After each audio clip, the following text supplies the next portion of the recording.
Sounds good. So I'm Isabel Hickman, and I've got Mike Brown here who's going to be presenting today, but just a few housekeeping things before we get started. You're going to receive this deck, by the way, at the end of this. We'll email this to you in addition to any of the links that we talk about on this webinar today. And please feel free to ask any questions in the question bar of this, and at the end when we do the Q&A, we'll be happy to answer those questions for you. Obviously, if there's anything that we need to follow up on with you, we'll follow up directly, and at the end of the presentation we'll give you information on the next upcoming webinar. So I'd like to introduce Mike Brown today. Mike Brown has been in the payroll, HR, and compliance space for about 10 years. He's been with eBacon since 2018. And he was the first eBacon employee hired to bring this product back to into the market in 2018. He's spoken to over 3,500 contractors in California, so he's kind of a pro. He's active with Construction Financial Management Association, also known as CFMA, and currently sits on the board of directors at CFMA in San Diego as treasurer. And he will be on the membership committee of both the Associated Builders and Contractors, ABC chapters of San Diego and Southern California. He's also active in ABC SoCal's Political Action Committee, and he is the former chair of ABC San Diego's Young Professional Committee, but unfortunately Mike got a little too old to serve in that role.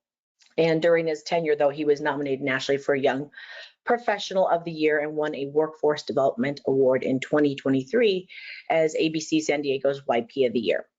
Mike is extremely supportive of the trades, and he really believes construction is the backbone of America. He's passionate about this industry and loves helping out contractors.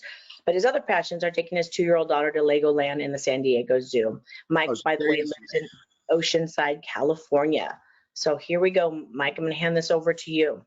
Awesome. Thanks for that intro, Izzy. Yeah, if you guys were here at my 9 a.m. showing, I hope you're not hearing the same joke. But yeah, I aged out of the Young Professionals Committee, and I'm definitely not young, and I never really was that professional, but I wasn't the judge for that, so whatever. All right, cool. Let's, oh, by the way, so everyone is muted and the questions are turned off. I don't want you guys crucifying me during the middle of this presentation because we're gonna talk about the DIR and California compliance, and it's a touchy subject, especially right now. But we're all gonna get through this. This should be about 30 minutes. We'll have some fun, and then again, we'll open it up for questions at the end, and we'll also give you these slides like Izzy mentioned. All right, Izzy. So today's agenda, what we are going to talk about, we're going to talk about DIR website navigation, registering before you bid, the importance of the PWC 100, or it was actually formerly the PWC 100, finding wage determinations, submitting certified payroll, DAS 140, DAS 142. We're going to talk a little bit about what we do here at eBacon to automate some of this stuff, and then we'll open it up for questions. All right, next slide. So funny enough, I was asked to do this presentation a couple months ago, and the DIR website was sailing along, and all of a sudden they decided, hey, let's make some improvements. Let's change the whole entire website, which in effect changed my entire presentation.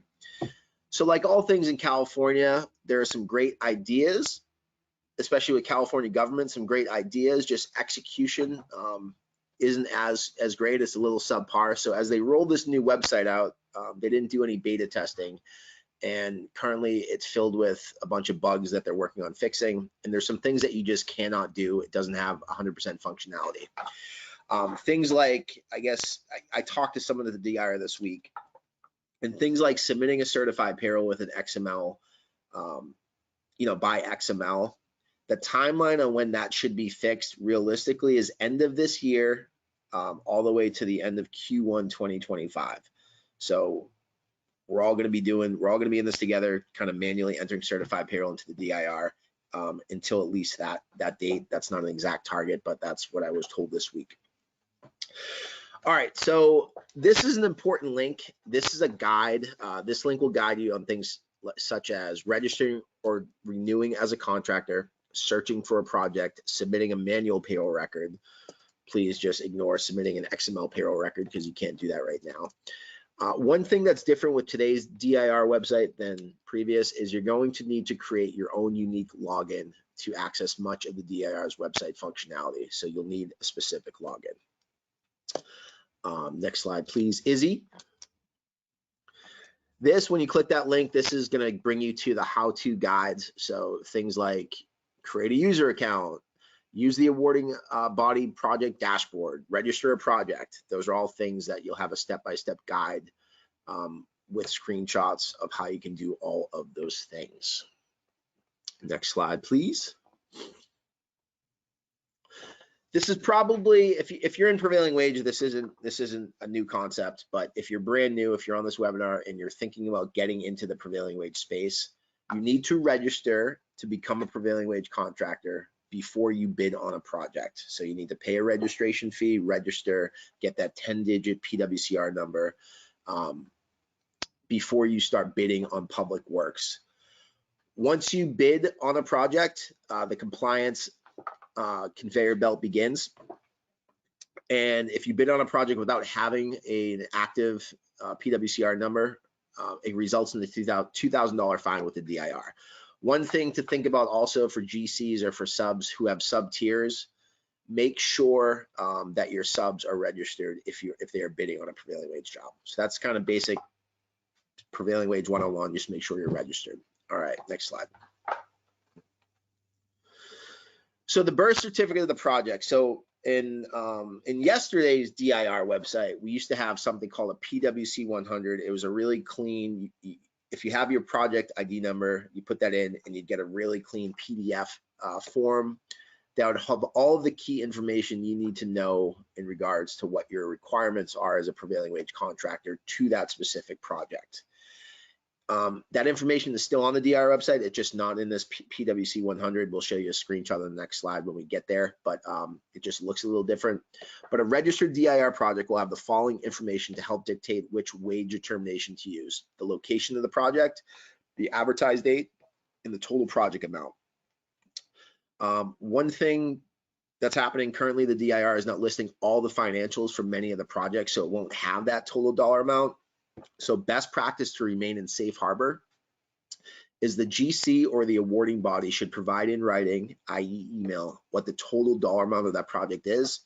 At the very least, they should be able to let you know that it's above that $30,000 threshold when you're required to use apprentices. So, and one thing, I guess I can stop here to make a quick point, is your certified payroll requirements and your requirements to use apprentices is based on the total dollar amount of the project, not your specific portion. So if you're on a $50,000 project and you're only doing $5,000 of work, it's still that $50 threshold. You're still required to use apprentices. All right, next slide, Izzy.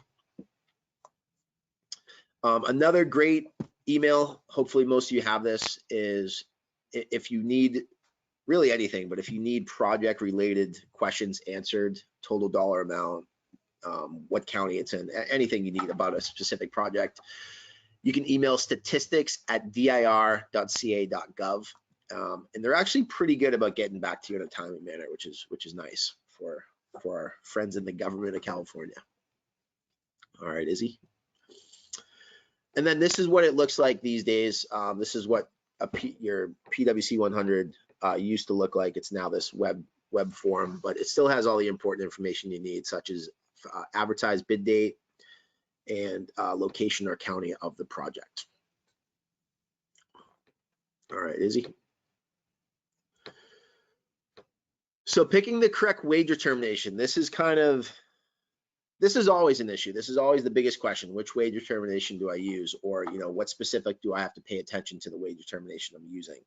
So we're going to dive into a couple things here. So some important symbols to note is when you're looking at a wage determination, assuming you're looking at the correct one, and we'll get there in a second, but when you're looking at a wage determination, there are some key symbols that you want to be made aware of. If the wage determination has two asterisks, and we will show you an example of this in a minute, if the wage determination has two asterisks, that means there are going to be two or more rates during the life of that project. It shouldn't say two or more increases. It's going to be two or more rates. So there will be a predetermined increase along the course of that project, possibly more than one. If there's one asterisk, the same rate remains in effect throughout the project's life. Hashtag means it's an apprenticeable craft, and most trades and crafts in California are apprenticeable, so you should be seeing that.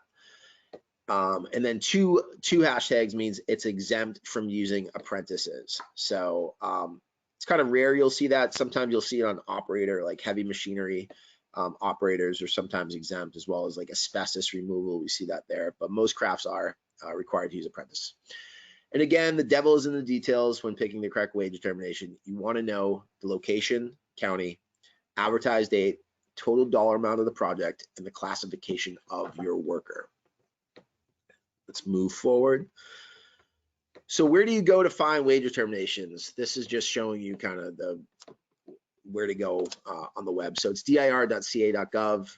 You want to click on Public Works, then kind of hit it on the right-hand side of the screen. You're going to see prevailing wage requirements, and then click prevailing wage rates, and that will bring you onto our next screen.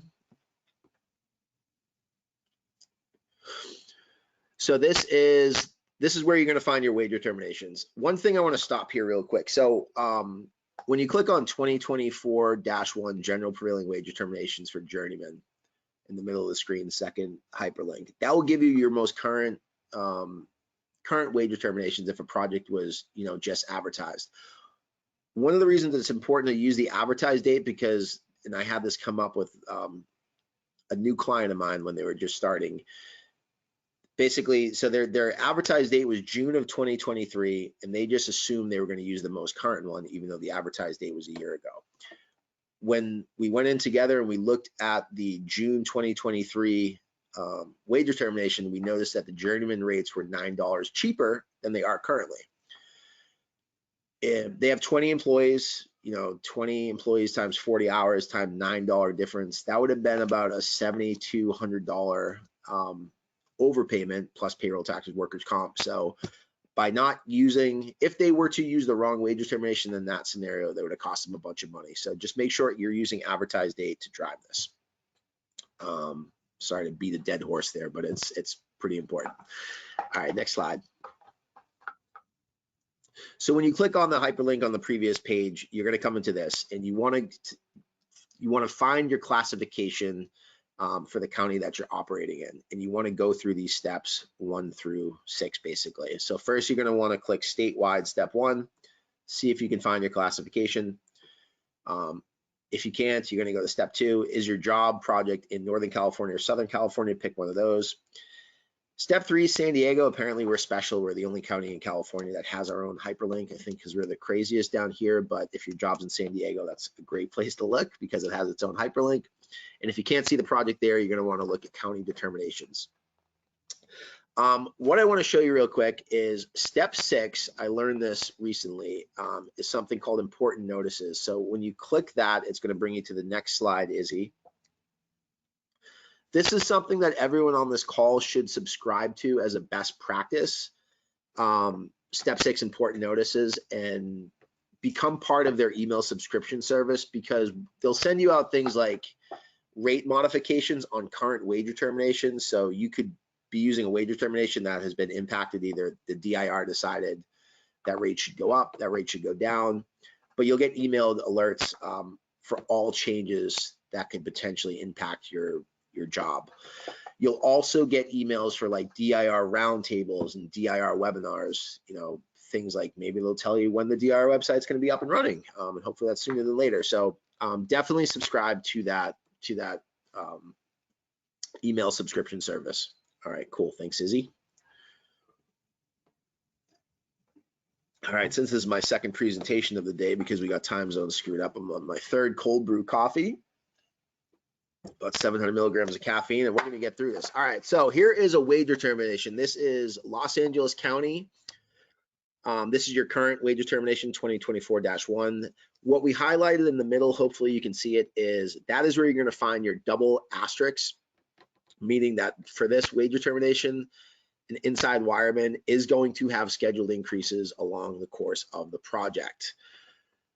So you want to notice, you want to make sure you're looking at that. You want to make sure you know if it's an apprenticeable craft. A couple other things you absolutely want to be made aware of is when you scroll on the right of the screen, which Izzy will be the next slide, you're going to see your holiday provisions and your travel and subsistence provisions. You're going to want to click on both of those links for every single craft that you have. And here's why. Next slide. So this is your holiday provisions for Los Angeles County. Every single county in California, they don't have to have the same holidays. I don't know who comes up with this stuff. It's mind bending when you think about it. But like the other day, I looked at an Alameda County wage determination in their holiday schedule. They had Good Friday off. That was a holiday, an observed holiday where you had to pay someone time and a half. One thing we're noticing a lot this year is the day after Thanksgiving is an observed holiday, so you would have to pay the appropriate overtime rates. So always make sure you're looking at holidays. Always make sure you're looking at travel and subsistence when it relates to a wage determination for whatever county you're in, because it definitely changes from county to county. Next slide. All right, so this is that same wage determination we just looked at, the 2024-1 Los Angeles inside wireman. This is when you click the increases on the bottom of the wage determination. This is the increase schedule. So as you can see, there will be an increase 7/28 of 2024. So that just happened of $2.05. Then again in January of 2025, another $2 increase. If you're still working on this project in July of 2025, a year from now, or over a year from now, another $2 increase. So if you're on this project for about a year, you're going to see 3 predetermined increases that are going to raise your rate by about $6 an hour. So if you're bidding on a project and you know it's going to go that long, you need to take that in consideration when you're getting that bid ready. Next slide, please. Okay, so this is something you can actually use tangible today. So we mentioned the DIR website is broken. Is basically a blazing dumpster fire that we're all looking at, and we're just praying that it comes back to normal. But we're not normal. We hope it does improve. So you cannot submit an XML file to the DIR website for certified payroll purposes. And actually just submitting certified payroll in general there's some issues with it as well. So here are the best practices and workaround for submitting certified payroll to the DIR today. Number 1, when you manually enter a certified payroll, enter the employee's name. Number 2, the check number.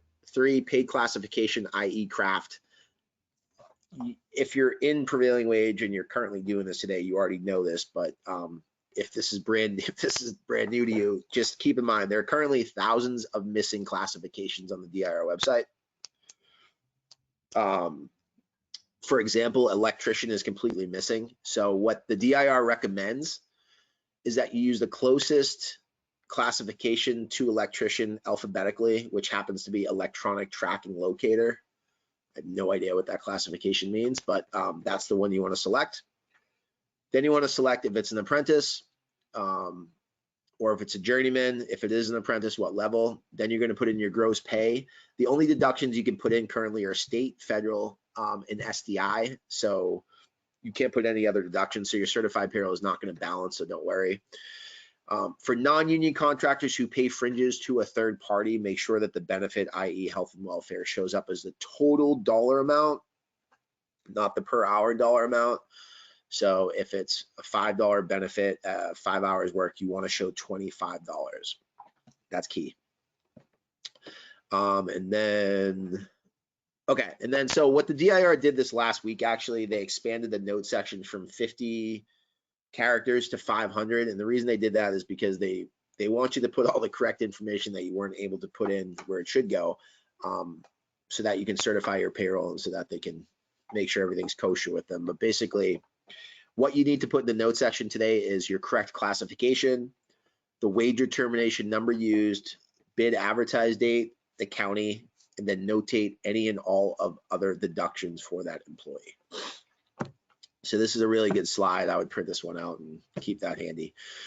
All right, dispatching for apprentices. So California is unique where we require the use of apprentices. I think federal is starting to fall California, actually, when you look at the Inflation Reduction Act, because a lot of Davis-Bacon is now requiring the use of apprentices. But for a while, this was very unique to California. And honestly, apprentices trip people up the most. Almost 100% of DIR audits stem from some sort of apprentice violation. either being just not using them and ignoring it, not doing your reporting in a timely manner, or not keeping the correct ratios on job. So dispatching for apprentices should be somewhat straightforward and easy. For whatever reason, it's not for a lot of people, but there are two forms, the DAS 140, the DAS 142. The DAS 140 is providing the applicable apprentice committee with notice of a contract award with 10 days. So you got awarded this job, you need to dispatch you need to send a DAS 140 to all the applicable apprentice committees. DAS 142, this is a properly requested dispatch of apprentices from the applicable apprentice committees within 72 business hours of boots on the ground. So this is telling the apprentice committee, our project is starting next week. We're going to need apprentices. This is what you send out to them. So the DAS 140, 142. On the next two slides, we're going to show you an example of what this is your DAS 140. Izzy, I call this a filler slide. Did you put this one in? Because this is, I mean, there's not much going on here. Anyways, actually, I put this in, so I don't know. I guess I was hurting for material, even though. Anyways, so we got enough material with all the different curveballs the DIR is throwing at us. And this is your DAS 142. All right, next slide. All right, so I just want to spend a little bit of time to tell people how, you know, a lot of this stuff that's manual and crazy and finding and looking and putting in your calendar when a scheduled increase is, or DAS 140s, 142s, that's what eBacon does, and we automate a lot of these processes. We automate the whole certified payroll and prevailing wage compliance from a paperwork standpoint for most of our clients. So just, I'm not going to get too salesy here, but I do want to let you know that there is a resource out there, and we are happy to talk to you to see if it's a good fit. Some things that we handle, managing state and federal wage determinations and all the predetermined wage increases associated with those wage determinations. If you're using our service, we attach the correct wage determination to a project. We are the ones that take care of all the predetermined increases. We are the ones that check for holiday, travel, and subsistence. We handle everything associated with the wage determination, so you don't have to, which is huge. DAS 140s, 142s, you can send them directly from our system to the appropriate apprentice hall, apprentice halls, plural, wherever that project is. We create certified payroll in any format you could possibly need. So LCP Tracker, EMARS, Elation, Prism, we do all that at the click of a button. There's no more manually entering certified payroll.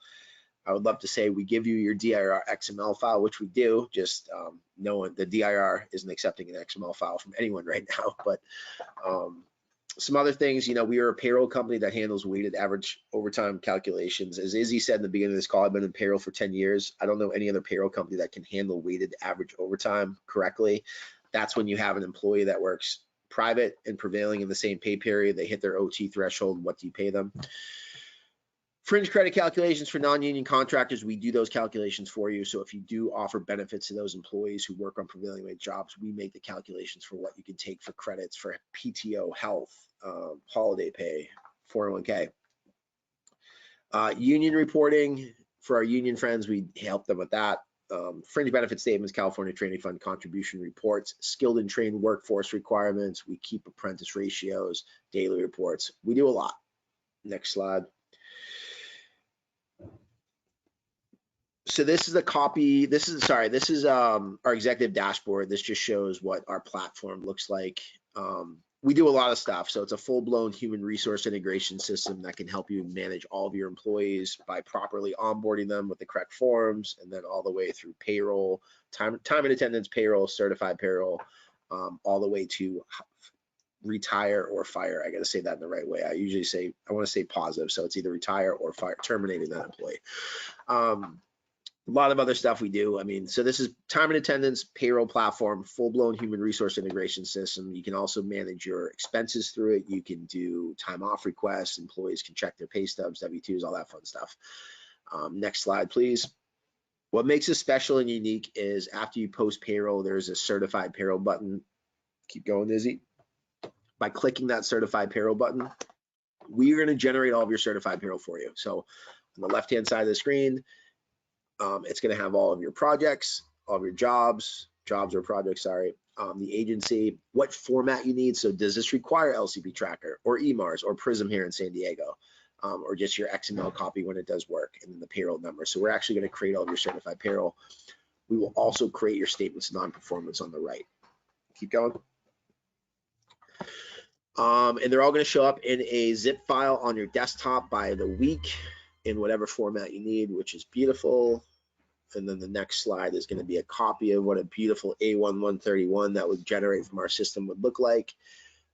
You can't submit it directly to the DIR, but you can obviously print this out, keep it in your payroll binder for that job in your office, and you can also just use this to upload all your information into the DIR website. Next slide. I gotta drink some coffee. I'm losing steam here, Izzy. Okay, finally we're at the end. Questions? Yeah, I've got a couple here for you. How do we handle statements of non-performance? Yeah, great question. So one of the nice ideas, again, of the new DIR website when it works is you'll be able to bulk file your statements of non-performance. So it used to be you would have to do it week by week, but let's just say you're on an active prevailing wage job and you have 2 months of non-performance. You didn't have people actually boots on the ground working. You will be able to, at some point, just do a date range. So, February to March, we had no prevailing wage, we have non-performance, and you can create one. Instead of doing it week by week, you can do it for a date range. So that would be great. Unfortunately, right now, you cannot even really, the statement of non-performance part, they're having issues with it. The workaround is you actually need to create an employee, a fake employee. So just name fake employee, non-performance employee, and then you can submit that to the DIR as your statements of non-performance. So just create a fake employee, name him literally statement of non-performance, non-performance employee, and then enter it that way. Thank you. Awesome. Another one, how often should we be submitting certified payroll to the DIR? To be safe, every 30 days. To be safer, do it week by week. When the week ends, get your certified payroll uploaded. Technically, you have 44 days. On the 45th day is when penalties start assessing if they were to look at your records. But most people do it every 30 days, and then if you can, week by week. But 44 days is kind of the cutoff of when you start getting into trouble land. Awesome. Perfect. Thank you. And then a final one here is, we're a solar contractor and are new to prevailing wage. Do we need to use apprentices and submit those DAS forms? All right. So short answer is yes, absolutely, 100%. There are some new, I don't want to get too in the weeds here, but yeah, solar contractors are getting hit hard this year, where a lot of the projects they used to work on were not prevailing wage. Now they are. Something called Assembly Bill 2143, AB 2143 requires solar contractors who work on commercial solar projects producing 15 kilowatts of energy or more are now required to do prevailing wage certified payroll. And they have to submit it in 2 different places. They have to submit it to the DIR as well as this platform called Surge. But yes, AB 2143 follows all of the prevailing wage laws under Labor Code 1720, which is like the granddaddy prevailing wage law for the DIR. And the DIR requires the use of apprentices and dispatching for them. So you, as a new prevailing wage contractor, are required to do the same thing. So long answer to a short question, yes, use apprentices, yes, dispatch for them if it is a prevailing wage job. Awesome. Wonderful. Thank you so much. Wanted to also let everybody on here know that the next webinar will be September 12th, Managing Construction Compliance and Risks. So if you're interested, please make sure to sign up for that. So if we get 2 million hits on YouTube from this this webinar, you guys can all say you were here. Hell yeah. Yeah. Go back. Yeah. And then, yeah, if you guys have any questions, I'll be emailing you the slide deck, but feel free to reach out. That's my cell phone, my email.